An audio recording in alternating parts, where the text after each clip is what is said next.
1815. The United States and Great Britain are at peace.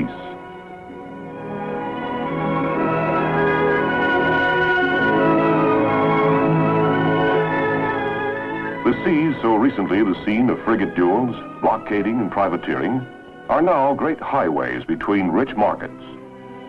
Fed and nourished by an ever-expanding seaborne trade, a new America grows out of the western wilderness. The Navy will play an important role during this golden era, 45 years of expansion following the War of 1812. It will protect Americans away from home and promote peaceful trade abroad. The Navy will contribute to military science, giving the United States newer and more powerful weapons with which to defend the nation at home and abroad. Its operations during the wars in Florida, Mexico, and California will help extend the American frontier along the Gulf and west to the Pacific Ocean. Naval diplomacy will further American interests abroad and open Japan to the world without resort to arms. In peace, as in war, America needed her Navy. Pirates, slave trade, revolution.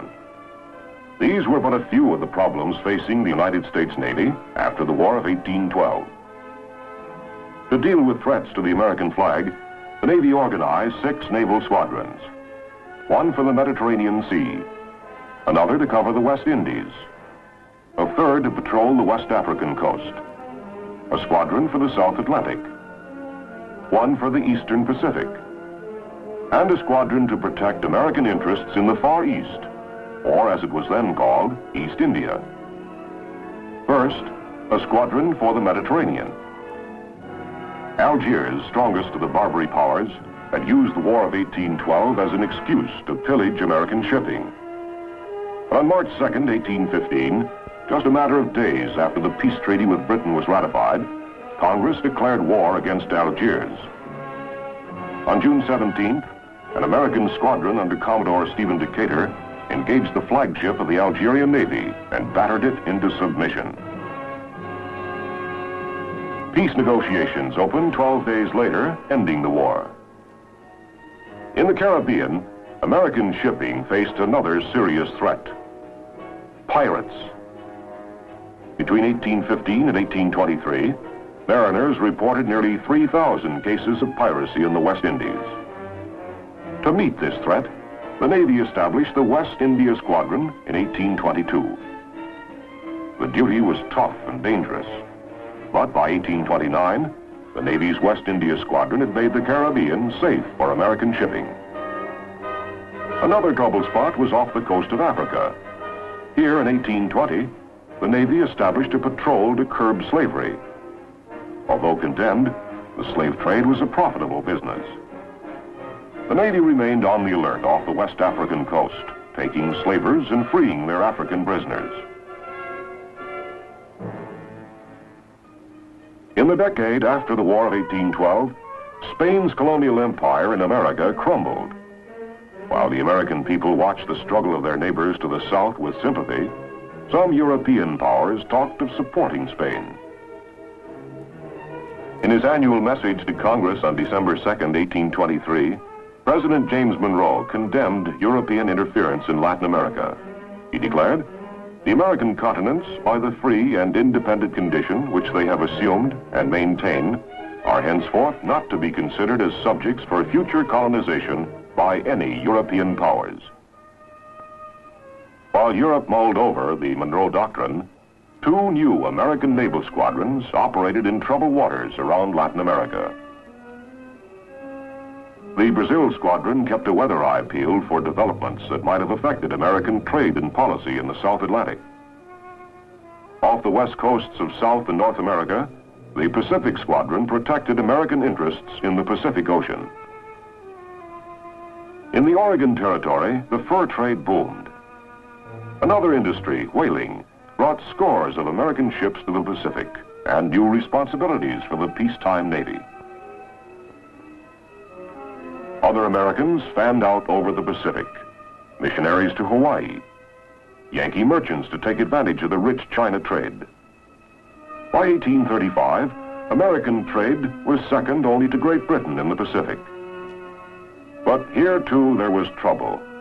In Sumatra and China, pirates, turmoil. In 1835, the United States established the East India Squadron to protect and encourage American trade in the Far East.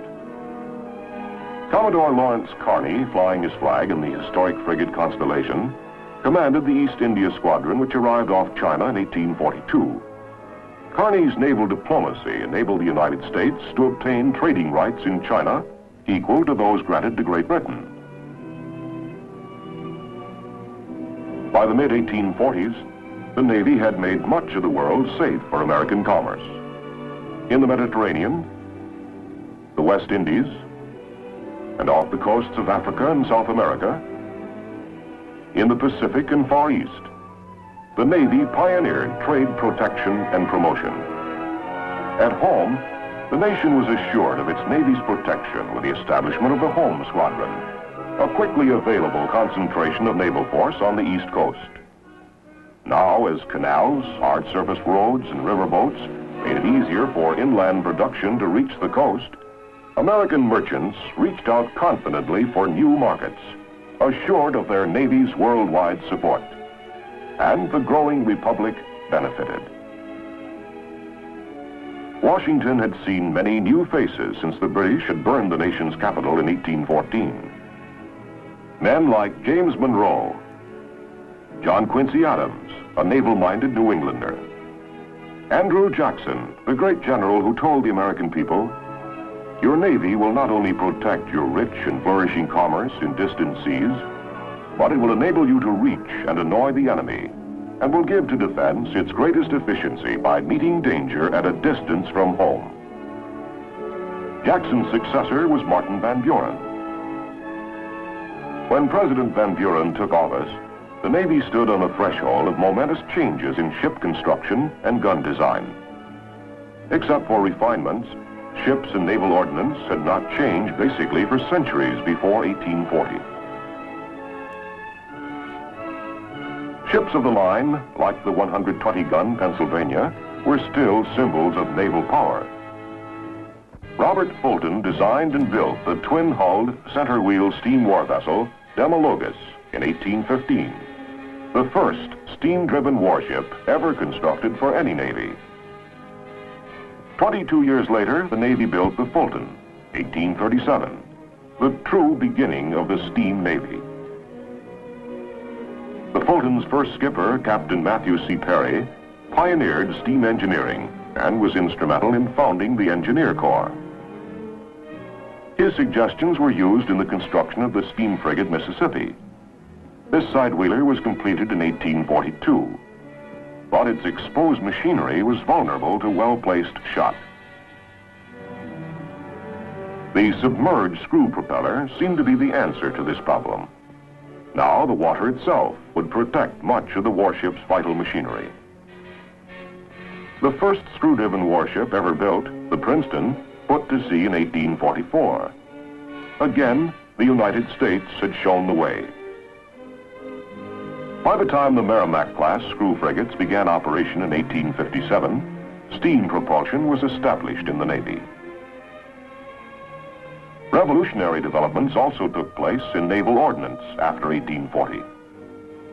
Gun design had not changed much in the 250 years since the Spanish Armada. The solid-shot, smooth-bore gun was still standard on warships. All this was to change. Solid shot gave way to explosive shells, and the first scientifically designed naval guns were readied for use at the Washington Navy Yard. Lieutenant John Dahlgren's experiment showed that the highest pressures were near the breech of the gun. Pressure then rapidly diminished as the projectile traveled along the bore. Dahlgren constructed a bottle-shaped gun to conform to these pressure relationships. Improved and more powerful naval ordnance forecast the end of the wooden warship. The ironclad was not far off. Meanwhile, the Navy played a leading role in furthering geographical knowledge.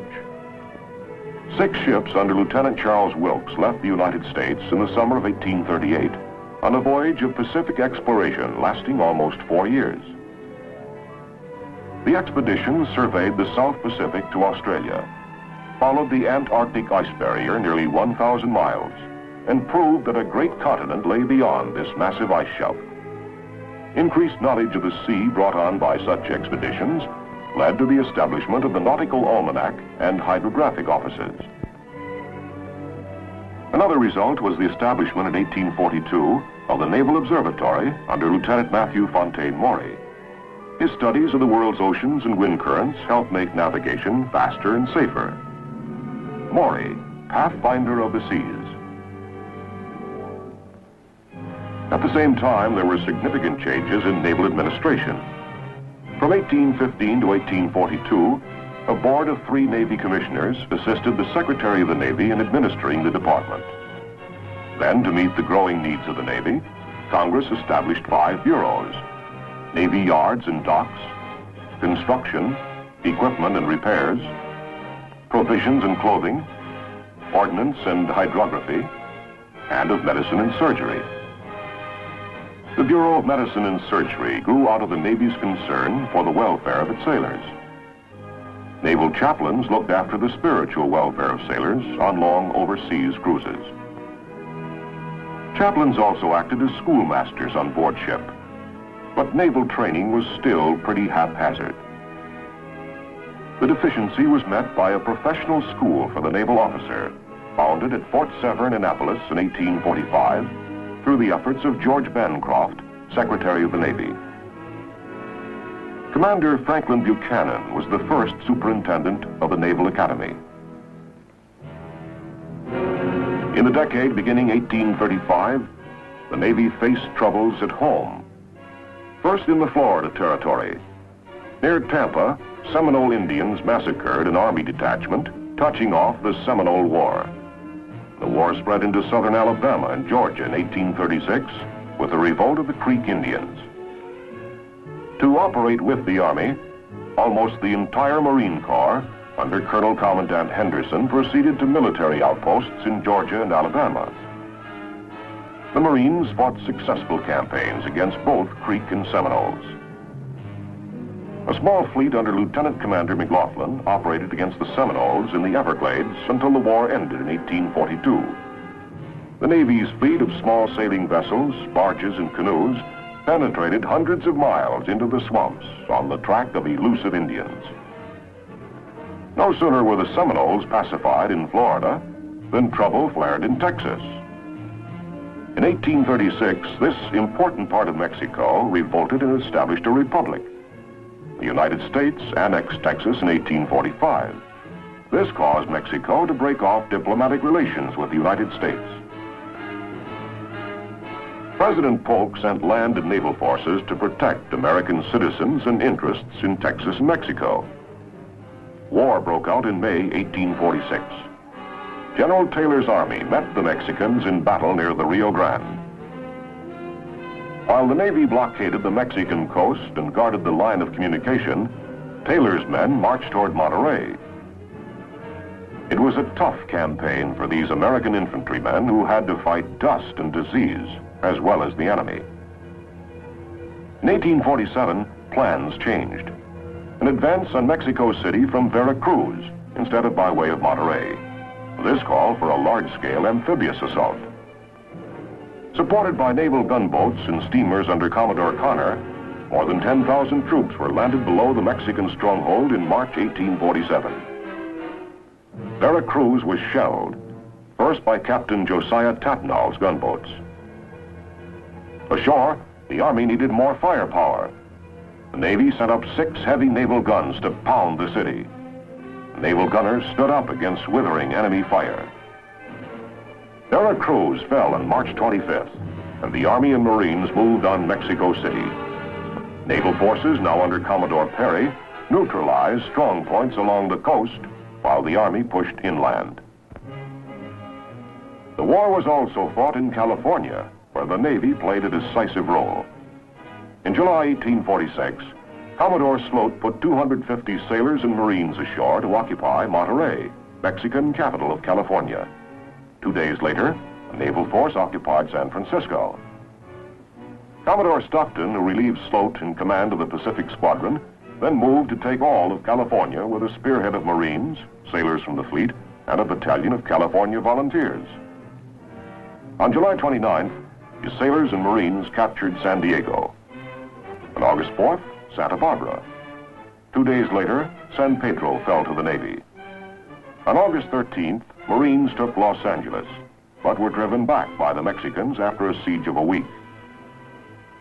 This and another setback at San Pascual on December 6th did not deter Stockton, who reorganized his forces to advance on Los Angeles from San Pedro. In January 1847, Stockton's force defeated the enemy at San Gabriel and La Mesa and reoccupied Los Angeles. Here, the Americans and Mexicans signed the Treaty of Cahuenga. The war was over in California. On the Gulf and Pacific coast of Mexico, the war continued until early 1848. In the Pacific, naval forces captured Guaymas, Mazatlan, and San Blas, and tightened the naval blockade of Mexico. Marines fought to the halls of Montezuma. Mexico capitulated, and the western border of the United States touched the Pacific. In Northern California, gold was discovered, and the race was on, most of the 49ers making the trip by sea. Across the waters that washed California shores was the Orient, Japan, a hermit Japan. The Navy helped open Japan to the world. First, Commodore Biddle in 1846. He got as far as Tokyo Bay.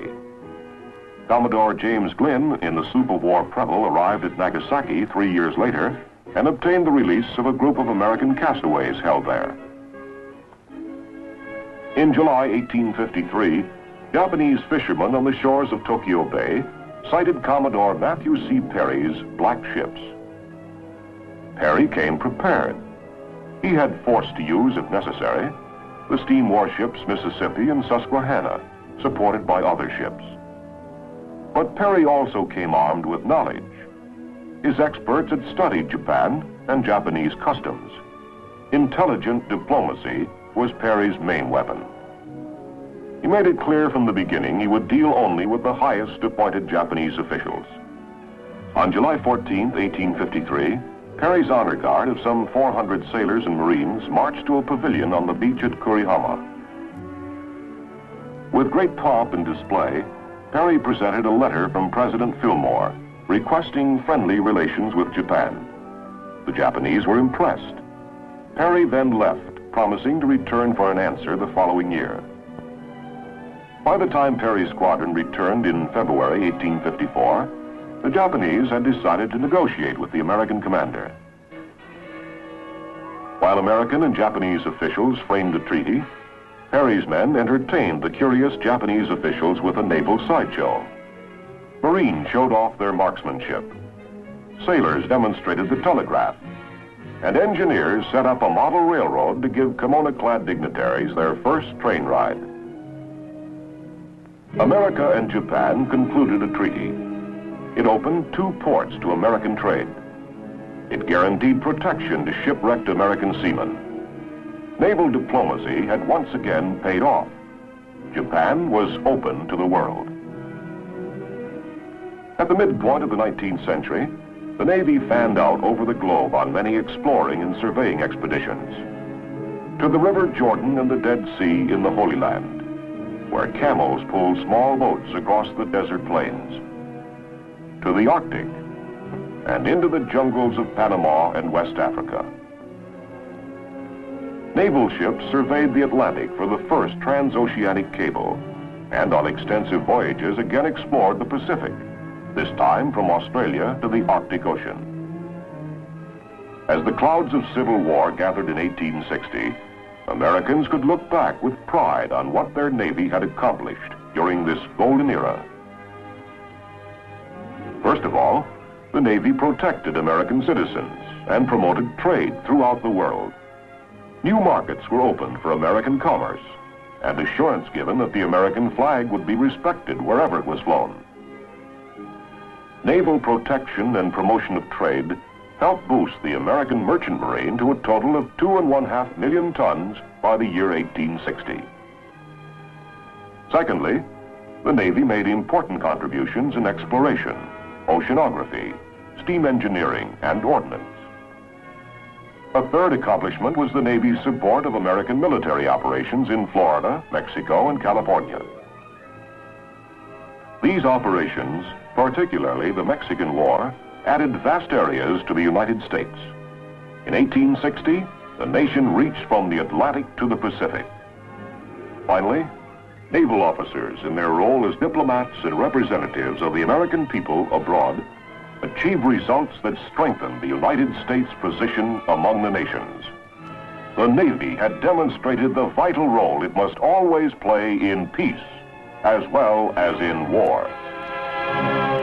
In peace, as in war, America needed her Navy. Pirates, slave trade, revolution.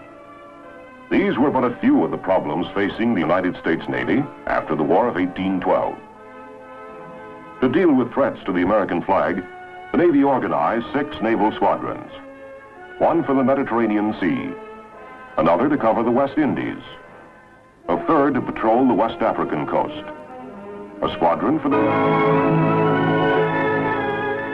seas, so recently the scene of frigate duels, blockading, and privateering, are now great highways between rich markets.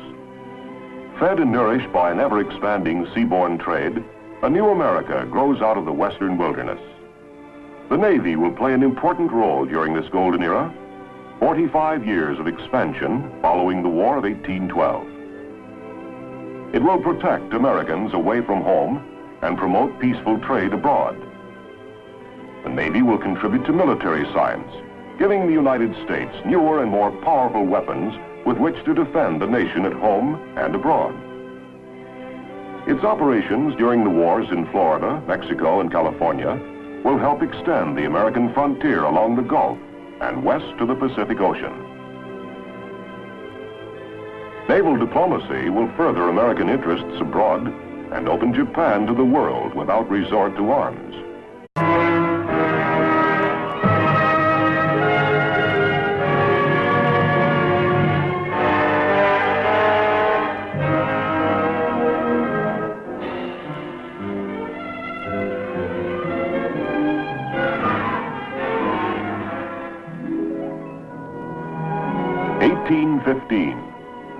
The United States and Great Britain are at peace.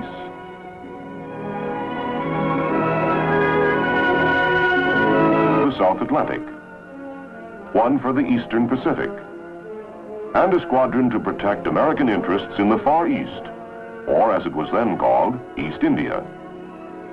First, a squadron for the Mediterranean. Algiers, strongest of the Barbary powers, had used the War of 1812 as an excuse to pillage American shipping. But on March 2nd, 1815, just a matter of days after the peace treaty with Britain was ratified,